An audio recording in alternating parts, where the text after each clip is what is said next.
નમસ્કાર વિદ્યાર્થી મિત્રો, ધોરણ 12 ભૌતિક વિજ્ઞાન ચેપ્ટર નંબર 3 પ્રવાહ વિદ્યુતની અંદર મિત્રો છેલ્લે આપણે પાવર એટલે કે કાર્ય દ્વારા ની ચર્ચા કરી ગયા હતા. પાવર નું સમીકરણ P બરાબર VI આપણે ઝીણવટપૂર્વક તારવ્યું હતું, તેમજ U બરાબર UV એટલે કે સ્થિતિ ઊર્જા પણ આપણે તારવ્યું હતું, તેમજ મિત્રો કાર્ય W બરાબર I ડેલ્ટા V પણ આપણે કંઈક ને કંઈક રીતે તારવી લીધું હતું. V delta T I V delta T બરાબર છે. અથવા તો આપણે એમ પણ કહી શકીએ કે એકમ સમયમાં થતા કાર્યને પાવર કહે છે, એટલે કે P બરાબર આવું કરીને અહીંયા છેદમાં ડેલ્ટા T મૂકીને આપણે ડેલ્ટા T ને ઉડાડી દીધા હતા અને આપણે I ગુણ્યા V અથવા તો P બરાબર VI સમીકરણ લાવ્યા હતા. આ સમીકરણની અંદર I ઓહમના નિયમ અનુસાર V R મૂકી શકાય મિત્રો. તો P બરાબર V ગુણ્યા V by R એટલે કે V સ્ક્વેર અપોન R સમીકરણ મળે આપણને. આવું ના કરવું હોય તો V બરાબર IR પણ ઓહમના નિયમ અનુસાર અહીંથી તે કરતા બનાવીને આ સમીકરણમાં તમે મૂકી શકતા હતા મિત્રો. તો અહીંયા મૂકી દો V બરાબર IR ગુણ્યા I એટલે કે સમીકરણ 9 આપણને મળશે I સ્ક્વેર. તો વિદ્યાર્થી મિત્રો આપણે પાવરના ત્રણ સમીકરણો P બરાબર VI, P બરાબર I સ્ક્વેર R અને P બરાબર V સ્ક્વેર R આપણે જોયા. પાવરની ટ્રાન્સમિશન લાઈન હોય તો ત્યાં પાવર VI પ્રમાણે હોય, હીટિંગ કોઇલ ની અંદર આપણે જોયું હતું I સ્ક્વેર R પ્રમાણે હોય, અને બલ્બ જે છે એની અંદર જે તમને પ્રકાશ મળે છે એની અંદર મિત્રો તમારે પાવર નું સમીકરણ V સ્ક્વેર અપોન R અનુસાર વાપરવાનું હોય છે. મિત્રો આની ચર્ચા આપણે છેલ્લે એટલે કે 13B લેક્ચર ની અંદર કરી ગયા હતા. હવે મિત્રો આપણે 14A લેક્ચર ની અંદર આ પાવર જે છે તે આવ્યો ક્યાંથી એવો પ્રશ્ન થાય બધાયને કે P બરાબર VI, P બરાબર I સ્ક્વેર R અને P બરાબર V સ્ક્વેર અપોન R આ આવ્યો ક્યાંથી, એટલે કે પાવર આવ્યો ક્યાંથી એવો ક્વેશ્ચન માર્ક્સ થાય કે આ પાવર છે શું, આવે છે ક્યાંથી. તો એ આવે છે એની વાત સીધું કરી દે ટ્રાન્સમિશન લાઈન દ્વારા. ટ્રાન્સમિશન લાઈન દ્વારા આપણા ઘર સુધી આવે છે મિત્રો.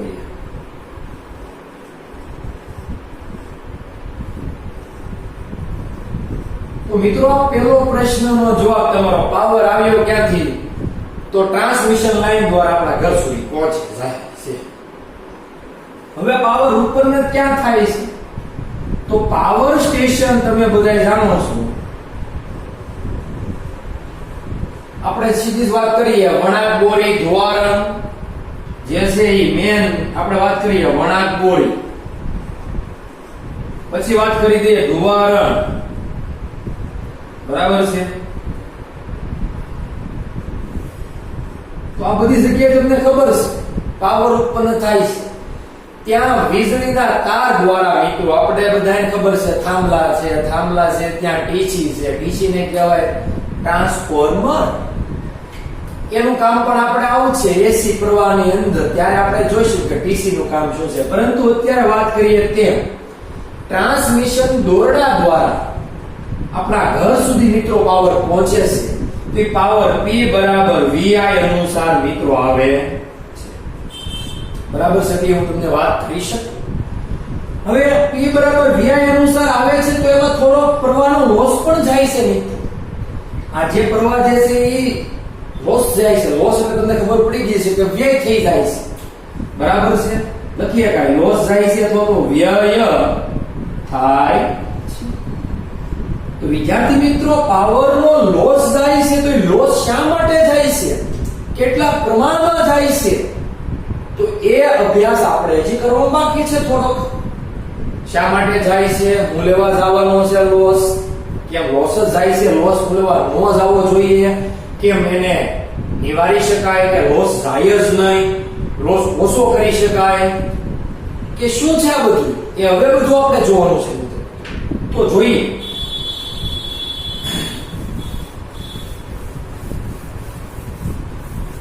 તો મિત્રો તમને બધાને ખબર છે કે તમારા ઘર સુધી જે પાવર છે P બરાબર VI એ આવે છે કઈ રીતે? તો તાર દ્વારા અથવા તો દોરડા દ્વારા આવે. ટૂંકમાં કહીએ કાંઈ આપણા ઘર સુધી વીજળી અથવા તો પાવર વીજળીના દોરડા અથવા તો તાર દ્વારા પહોંચે છે. બરાબર છે. હવે આ તારના દોરડા દ્વારા પહોંચે છે તો તારનું દોરડું છે, દોરડું. બરાબર છે. તમને ખબર પડી ગઈ કે કઈક આવા પ્રકારનું વાહક એક આપણે દોરડું લઈ શકીએ. સપોઝ આ રીતે કઈક વાહક એક દોરડું છે. હવે આ વાહક દોરડું છે ઈ જ્યારે બન્યું હોય ત્યારે એ એમનેમ તો કઈ મફતમાં તો બન્યું ન હોય. બરાબર છે. એની અંદર શું આવી ગયું હોય? તો આનો ઇનબિલ્ટ અવરોધ આવી ગયો હોય મિત્રો. કોઈ પણ વાહક પદાર્થ હોય એને ઇનબિલ્ટ અવરોધ હોય ને હોય જ તે. જ્યારે પણ કંપનીમાંથી બનીને તૈયાર થાય ત્યારે જ અવરોધ આવી છે જાય સીધો જ. તમને ખબર છે દરેક ધાતુઓ એટલે કે દરેક પદાર્થની અવરોધકતા તમને કોષ્ટક 3.1 ની અંદર આપેલી જ હતી. 0 ડિગ્રી સેલ્સિયસ તાપમાન. એમાં કાંઈ ડાઉટ નથી. એવો કોઈ પણ વાહક નથી પદાર્થ, એવો અથવા કોઈ પણ પદાર્થ નથી કે જેને અવરોધ ન હોય. કોઈ પણ લ્યો, કોપર લ્યો, તાંબુ એટલે કે તાંબુ. બરાબર છે. એલ્યુમિનિયમ લ્યો, લોખંડ લ્યો. એલ્યુમિનિયમ નો અવરોધ વધારે છે, કોપર નો ઓછો છે, પણ કોપર મોંઘો છે. એટલે અત્યારના જીબી વાળા આપણે કહીએ, ગેટકો વાળા, પીજીવીસીએલ વાળા, એ બધાય કોઈ પણ તાંબુ વાપરતું નથી. કેમ કે તાંબાનો ખર્ચો વધી જાય છે એલ્યુમિનિયમના ખર્ચ કરતા. એટલે આપણે જે વીજળીના દોરડા છે ને એલ્યુમિનિયમ ના આવે છે. બરાબર છે મિત્રો. પરંતુ જ્યારે કંપનીમાં તો બનવાના જ છે કે નહીં, કંપનીમાં બને ને ત્યારે જ તે ઇનબિલ્ટ અવરોધ હોય એમ કહીએ કાંઈ. એટલે કે જ્યારથી બનીને આવે ને ત્યારથી જ એનામાં કંઈક અવરોધ રહી ગયેલો છે. બાળક જન્મ હોય ને કંઈક ફોલ્ટ રહી ગયો હોય. બરાબર છે. કોકરને ખોડ ખાપણ હોય એમ કહીએ, એટલે કે જન્મ ત્યારથી જ ખોડ ખાપણ છે. એમ વીજળીનું દોરડું જે છે મિત્રો, જ્યારે કંપનીમાંથી જ તે જન્મ્યું છે, કંપનીમાં જ બન્યું છે. જે કોઈ કંપની હોય, બરાબર છે, આપણે કઈ નામ કોઈનું ન લેતા, કંપનીનું તાતા હોય કે ગમે હોય, તો ત્યારથી જ એ વાહક તારની અંદર અવરોધ રહી ગયો છે મિત્રો. હવે એમાં કઈ પ્રશ્ન છે નહીં. એટલે આનો અવરોધ હોય ને હોય જ તે. જ્યારથી બની આવે ત્યારથી જ થાય. નકર ઘણાને પ્રશ્ન થાય કે સાહેબ અહીં અવરોધ આવ્યો ક્યાંથી? આમાં કઈ અવરોધ તો જોયેલો છે નહીં. તો મોટો પ્રશ્ન એ છે. અહીંયા એક મોટો પ્રશ્ન એવો વિદ્યાર્થી મિત્રોને બધાને થતો હોય છે કે આમાં અવરોધ આવ્યો ક્યાંથી? આપણે વચ્ચે કઈ અવરોધ આ રીતની સંજ્ઞા તો કઈ સર વીકી છે નહીં. પરંતુ મિત્રો જ્યારે પણ વાહક પદાર્થ જો કોઈ બને એમાં પહેલેથી જ કંઈક તો એનો અવરોધ હોય ને હોય જ તે. બરાબર છે. એટલે એક મગજની અંદર આ વસ્તુ તમારે ઉતારી જ દેવાની છે. બરાબર છે. ફિટ કરી જ દેવાની છે કે વાહક તાર અથવા તો વાહક પદાર્થ કોઈ પણ કંપનીમાંથી બનીને હોય ત્યારે એટલા ઇનબિલ્ટ એટલે કે અંદર અવરોધ હોય ને હોય જ તે. તો મિત્રો હવે આપણે એમ વાત કરીએ કે આ જે વાહક તાર છે એમાંથી વહેતો પ્રવાહ મિત્રો હું આ કહી દઉં. બરાબર છે. તો ધારો કે એ પ્રવાહ આય છે એનો જે છે એ પાવર વેવ જે છે હું પીસી કહી દઉં મિત્રો. પાવર જે વેવ થાય છે, આપણે પાવર વેવ કેટલો થાય ને એ ગણવો છે. બરાબર છે. તો એનો પાવર વેવ મિત્રો પીસી કહી દઉં. પ્રવાહ જે છે એ આઈ કહી દઉં. હવે પીસી બરાબર સૂત્ર આપણી પાસે છે VI. બરાબર છે મિત્રો. હું આનો અવરોધ જે છે ને ઇનબિલ્ટ RC કહી દઉં છું. આનો અવરોધ જે છે ઇનબિલ્ટ જ અંદરથી જ તે પહેલેથી જ તે મિત્રો RC જેટલો અવરોધ છે. જો તો હું અહીંયા V આ I જે છે એની જગ્યાએ સમીકરણ મૂકી શકું. પાછું V ના છેદમાં R મિત્રો મૂકી શકું કે નહીં? તો V² R આપણને સમીકરણો મિત્રો મળે. એમાં કઈ વાંધો કોઈને હોવો જોઈએ.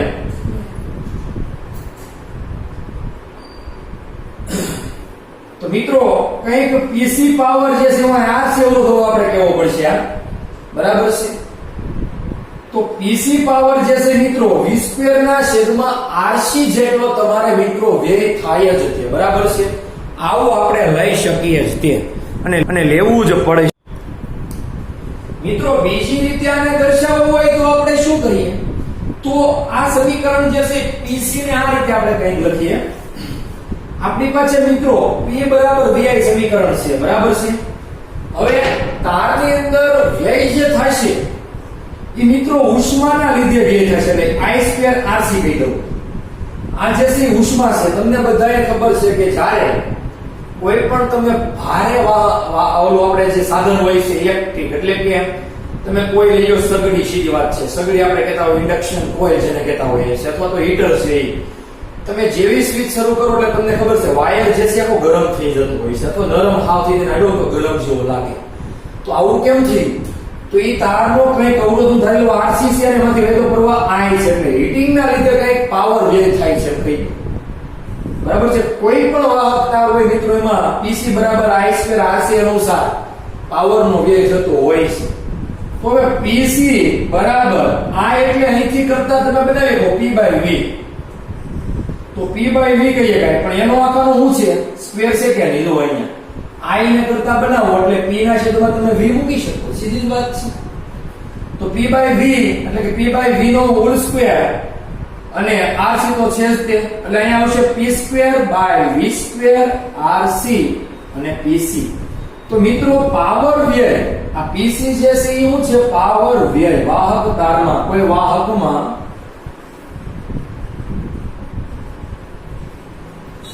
થતો પાવર વ્યય, બરાબર છે? એટલે પાવર એટલો ત્યાંથી જ ઘટી જશે.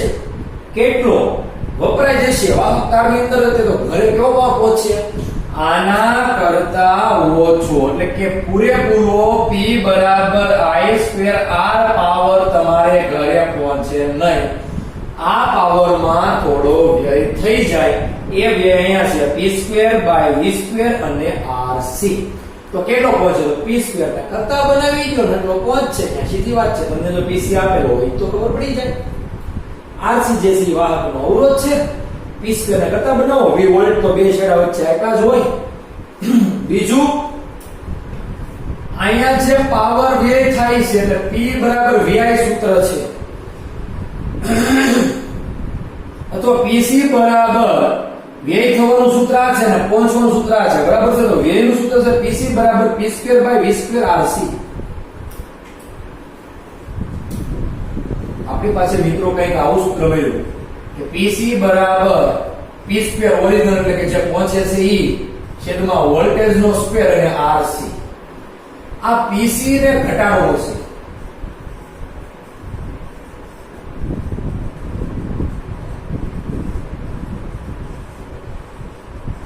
આપણો પ્રશ્ન એવો છે મિત્રો કે PC એટલે કે પાવર વ્યય જે થાય છે એને ઘટાડી દેવો છે, તો એને ઘટાડવા માટે શું કરવું પડે?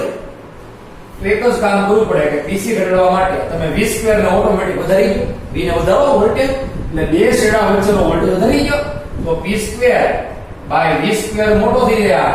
આ છે તો છે કે આ વધારો એટલે શું થાય? જવાબ કેવો આવે? તો નાનો જવાબ આવે. જવાબ નાનો મળે તો સીધી જ આપણને ખબર પડી જાય કે PC ઓટોમેટિક ઘટી જાય. તો વોલ્ટેજ વધારી દેવાનો, એટલે તમે જોતા હશો કે 11 kV કિલોવોલ્ટ એમ 66 kV ની લાઈન આવતી હોય તો વોલ્ટેજ વધારવામાં આવે છે, પરવા નહીં મિત્રો, ખાસ સમજજો. પાવર ટ્રાન્સમિશન જ્યાંથી થાય છે પાવર સ્ટેશનથી, ત્યાં 66 kV 11 kV ની પાવર લાઈન આવતી હોય છે. જે જમીનમાં 66 kV તો હોય છે, મોટો કાળો કાળો વાયર હોય છે, જાડો એવો, જમીનમાં જાડો હોય છે. શા માટે? જો ઉપર હોય તો બહુ નુકસાન થાય છે, આપણે બહુ ડિટેલમાં જતા નથી. પરંતુ 66 kV અને 11 kV એટલે વોલ્ટેજ વધારવામાં આવે છે સીધા, એટલે ઓટોમેટિક જ ત્યાં પ્રવાહ વધી જાય. એટલે પાવર ઓટોમેટિક જે છે PC જે વધી રહેશે, આ વોલ્ટેજ વધે, PC ઘટી જાય. એટલે પાવર વેવ સીધો જ ઘટાડી શકીએ આપણે મિત્રો. હવે જો ખાસ પાવર વેવ ઘટાડવા માટે આ સમીકરણ અનુસાર વોલ્ટેજ વધારવા એટલે કે ટ્રાન્સમિશન લાઇનની અંદર ઊંચા વોલ્ટેજે પાવરને ટ્રાન્સમિટ કરવામાં આવે છે, બીજું કાંઈ નહીં. તો આ અત્યારનો પોઈન્ટ આપણે પૂરો. પાવર વેવ કેવી રીતે ઘટાડી શકાય, પાવર કોને કહેવામાં આવે છે, બરાબર છે? હવે પછીનો પોઈન્ટ જે છે મિત્રો ખૂબ જ મહત્વનો છે, IMP પોઈન્ટ છે, તમારે સમજવાનો છે. ટેક્સ્ટ બુક ની અંદર ડિટેલમાં આપેલો છે નહીં, પરંતુ એ જો નહીં આવડે તો તમને એક પણ પરિપથ એટલે કે સર્કિટ બરાબર છે પરિપથ સોલ્વ કરતા આવડશે નહીં મિત્રો. અને પરિપથ સોલ્વ કરતા નહીં આવડે તો આ ચેપ્ટર મિત્રો તમારે હાવ ફોરગેટ માં જશે. ચેપ્ટર બહુ સહેલું છે મિત્રો, પરંતુ જો તમે વ્યવસ્થિત રીતે ધ્યાન નહીં આપો તો તકલીફ પડશે આ ચેપ્ટરમાં પણ. બરાબર છે. પરિપથ સોલ્વ કરવા માટેના નિયમો છે. તમારે ઘણી વખત એમ થાય કે કોઈ વાહક પદાર્થ હોય એમાં ઇન્ડક્ટર જોડેલું હોય, ઇન્ડક્ટર ખબર નહીં પડે ત્યારે કાઈ નહીં કોઈ પૂછું આપણે જે હીટર જેવું આવે છે એ કેપેસિટર એ ખબર નહીં પડે. આમ ખબર છે ભલે કે કેપેસિટર શું છે, જે પંખાની અંદર વ્હાઈટ કલરનો ડટ્ટો આવે છે તે અવરોધ તો બધાને ખબર પડી ગઈ છે. તો ઘણા બધા અવરોધ હોય, ઘણા બધા કેપેસિટર હોય ને ઘણા બધા ઇન્ડક્ટર કોઈ પરિપથમાં એકી સાથે જોડેલા હોય, તો આ પરિપથને સોલ્વ કેમ કરવો, એના બે છેડા વચ્ચેનો વોલ્ટેજ કેમ માપવો અથવા એનો વોલ્ટેજ તફાવત કેમ માપવો, એમાંથી હોય તો પ્રવાહ કેમ માપવો, એને કઈ રીતે સોલ્વ કરવો પરિપથ. તો આ બધા માટે એક મહાન વૈજ્ઞાનિક જેનું નામ છે કિર્ચોફ એન્ડ કિર્ચોફ. બરાબર છે. તમને ફોટો પણ આપેલો છે કિર્ચોફનો. તો કિર્ચોફ નામના વૈજ્ઞાનિકે બે નિયમો આપ્યા. એક તો જંક્શનનો નિયમ અને બીજો નિયમ જે આપ્યો તેને તે આપ્યો પરિપથ, કાઉન્સમાં કહી શકાય કે બંધ પરિપથનો નિયમ. બંધ પરિપથનો નિયમ એવું કહી શકાય.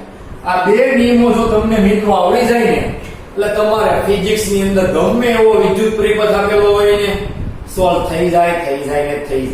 આજે પહેલા આપણે જંક્શન નો નિયમ જોઈશું. બરાબર છે. પહેલા તો જંક્શન કોને કહેવાય એમ આપણે કહીએ ને સીધું જ વિદ્યાર્થીઓના મગજમાં એક વાત આવે, ધોળા જંક્શન છે, દશા જંક્શન છે. ટ્રેનના જંક્શનની વાત મિત્રો નથી કરતા આપણે, તો પહેલા જ કહી રહ્યો છું. પહેલા તો હું જંક્શન અથવા તો બ્રાન્ચ પોઈન્ટ, બ્રાન્ચ ની ઉપર બિંદુ તો મૂકીએ તો બ્રાન્ચ, આ પહેલા આપણે વ્યાખ્યાયિત કરવું પડે, પછી લૂપ વ્યાખ્યાયિત કરીશું. પહેલા તો જંક્શન કોને કહેવાય તો પહેલા વ્યાખ્યા સમજી લેજો મિત્રો ખાસ, પછી ના કહેતા. બે અથવા બે થી વધારે, ખાસ બે તો નહીં જ, બે થી વધારે વાહકો મિત્રો જે બિંદુ આગળ ભેગા થતા હોય તેવા બિંદુને મિત્રો જંક્શન અથવા ખબર તો પડી ગઈ છે, લખેલું છે બ્રાન્ચ પોઈન્ટ કહે છે. બે થી વધારે એટલે કે ટૂંકમાં ઓછામાં ઓછા કેટલા ખબર પડી ગઈ? તો ઓછામાં ઓછા 3 જોઈએ. બે થી વધારે એટલે ઓછામાં ઓછા મિત્રો તમારે 3 જોઈએ. જે બિંદુ આગળ ભેગા થતા હોય તેવા બિંદુને જંક્શન કહે છે. વાહકો ભેગા થવા જોઈએ, વાહકના વાયર હાલે, એમાં એવું કાઈ નહીં. તો જો તમને બતાવવામાં એક પરિપથ હું કંઈક દોરું. ધારો કે એક રેઝિસ્ટર અહીંયા જે છે 10 ઓહમ છે, અહીંયા જે છે આપણે કંઈક મૂકી દઈએ 5 ઓહમ, ને અહીંયા મૂકી દઈએ આપણે 15 ઓહમ એટલે કે 15 ઓહમ. તો આને નામ આપી દઉં A B C D E A. આમ નામ અત્યારે આપણે દોરીએ છીએ, બહુ કઈ ટેન્શન લેવા જરૂર નથી. ધારો કે I પ્રવાહ આવે છે, અહીંયા I1 જાય છે, અહીંયા I2 જાય છે. તો પ્રવાહ અહીંથી અહીંયા સુધી પાછો I2 જશે, અહીંથી પાછો I આવશે, અહીંથી પાછો જશે એ I1 આવશે, અહીંથી જશે I જશે, અહીંયા જશે પાછો મિત્રો I2 આવશે. બરાબર છે. તો હવે આ તમને કઈ પરિપથ મળ્યો મિત્રો, આને કહેવાય આકૃતિ. કોની ઘણા એમ પૂછે કે આકૃતિ શેની છે? તો આકૃતિ જે છે મિત્રો છે બંધ પરિપથની. બરાબર છે. કાઉન્સમાં કહીએ કે વિદ્યુત પરિપથ છે. આવું છે મિત્રો વિદ્યુત પરિપથ. દેખાય છે પ્રવાહ કઈ રીતે જાય છે. આ બધા વાયરો છે, એની વચ્ચે જે છે 10 ઓહમ, 5 ઓહમ અને 3 વાયર છે, એટલે કે 3 વાહક છે. એમાં 10, 5 અને 15 ઓહમ ના અવરોધો જોડેલા છે, અને ત્રણેયને F અને C સી બિંદુ આગળ શોર્ટ કરેલા છે એટલે કે જોઈન્ટ કરી દીધેલા છે અને ભેગા થાય છે. તો મિત્રો આમાં જંક્શન જોઈતું છે આપણે જંક્શન. તો જંક્શન ની વ્યાખ્યા છે કે બે થી વધારે વાહકો જે બિંદુ આગળ ભેગા થતા હોય તેવા બિંદુને. તો આમાં જુઓ અહીંયા કેટલા ભેગા થાય કદાચ બે કહીએ, અહીંયા બે, અહીંયા બે, અહીંયા બે, પણ આ સી બિંદુ છે તો 1 2 ને 3 જો આ પોઈન્ટ આગળ ભેગા થાય આ બિંદુ એટલે સી બિંદુ જે છે ને શું કહેવાય? જંક્શન કહેવાય.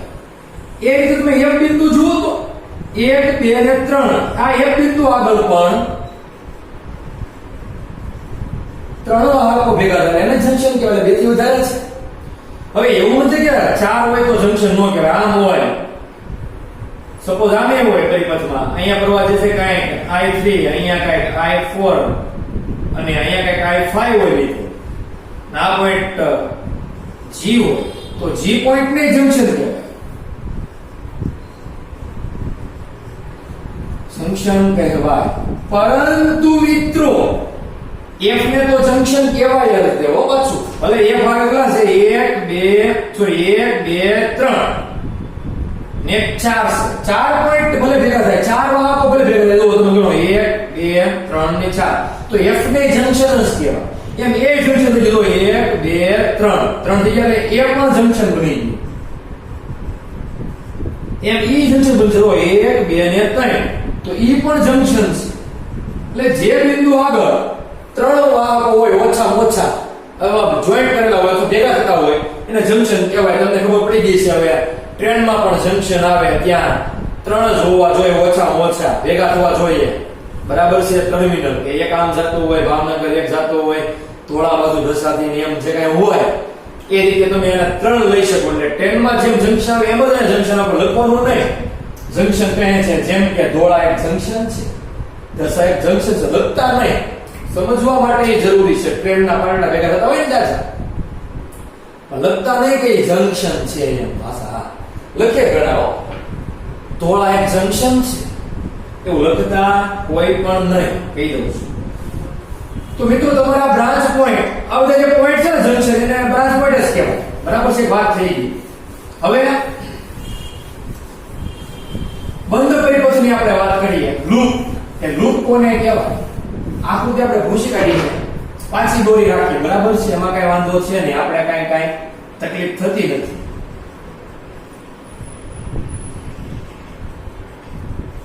વિદ્યુત પરિપથમાં આ તો 5 સપોઝ આ તો 10 ઓહમ ને આ તો 15 ઓહમ. અહીંયા પ્રવાહ જે છે મિત્રો આયા હતો તો અહીંયા કદાચ I1 જાતો હતો ને અહીંયા I2 જાતો હતો. આ point A B C D E અને F પોઈન્ટ આપણે લીધું. તો આમાંથી લૂપ કોને કહેવાય? હવે નવી વ્યાખ્યા છે લૂપની વ્યાખ્યા. તો લૂપની વ્યાખ્યા તમને એમને આપી દઉં. વાહકોથી બનતા બંધ પરિપથને લૂપ કહે છે. બંધ પરિપથ જો વાહકો હોય ને એનાથી બનતો બંધ પરિપથ એટલે તમે જ્યાંથી શરૂઆત કરો ને પાછા ક્યાં પહોંચે એને કહેવાય લૂપ અથવા બંધ પરિપથ. તો અહીંયા જોઈએ તો લૂપ અહીંયા કઈ થશે તો આપણે જોવો તો A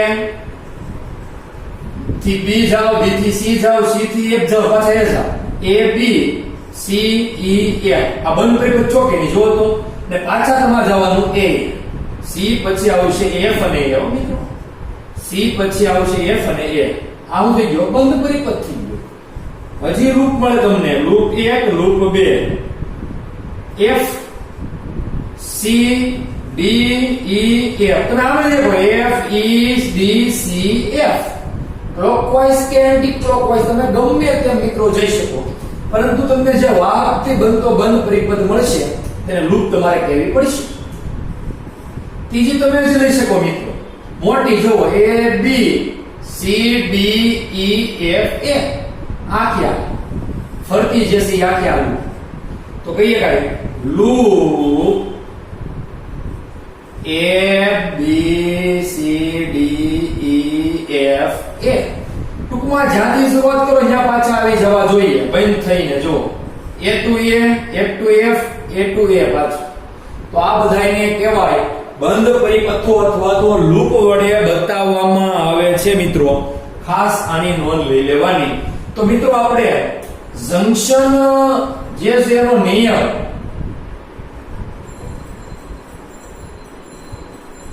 સમજવાનો તો બાકી છે, પરંતુ એની પહેલા આપણે આ જોઈ લીધું છે. તો મિત્રો આજનું લેસન તમને આપી દઉં. આજનું હોમવર્ક તમારે શું કરવાનું છે? તો હોમવર્ક ની અંદર જંક્શન અને બ્રાન્ચ પોઈન્ટ, પેલા જે આપણે પાવર વે ભણ્યું તે પણ આ પાવર વે પણ તમારે લખવાનું છે મિત્રો. તો પાવર વે, જંક્શન અથવા બ્રાન્ચ પોઈન્ટ બરાબર છે, અથવા કહી દો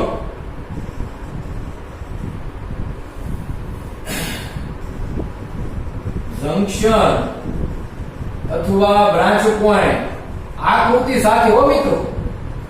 અને ત્રીજું મિત્રો જે છે લૂપ, એટલે કે ટૂંકમાં બંધ પરિપથ. આ હોમવર્ક ની અંદર તમારે બધા એક વખત લખવાનું છે. તૈયારી કરીને પછી લખજો મિત્રો. એમ તમને સીધું તે ચોપડી અથવા તો પાઠ્યપુસ્તક જોઈને ટેક્સ્ટબુક જે તમારે પાસે હોય અથવા તો ડાયજેસ્ટ હોય, નવનીત હોય, દર્પણ હોય, જે કાંઈ હોય કઈ ઓઘાવે જાતા નહીં. સમજીને વ્યવસ્થિત રીતે પાક્કું કરીને પછી લખી નાખો એટલે તમને કોઈ દિવસ ભૂલાય નહીં મિત્રો. આ રીતે તમારે ટેવ પાડવાની મિત્રો, હોમવર્ક કરવાની ખાસ.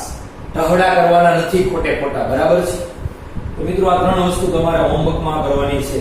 નાના પોઈન્ટ છે, બહુ મોટા કઈ પોઈન્ટ છે નહીં. આપણે હવે જંક્શનનો નિયમ એ છોકરો પછી જોઈશું, બરાબર છે? પછીના લેક્ચરની અંદર.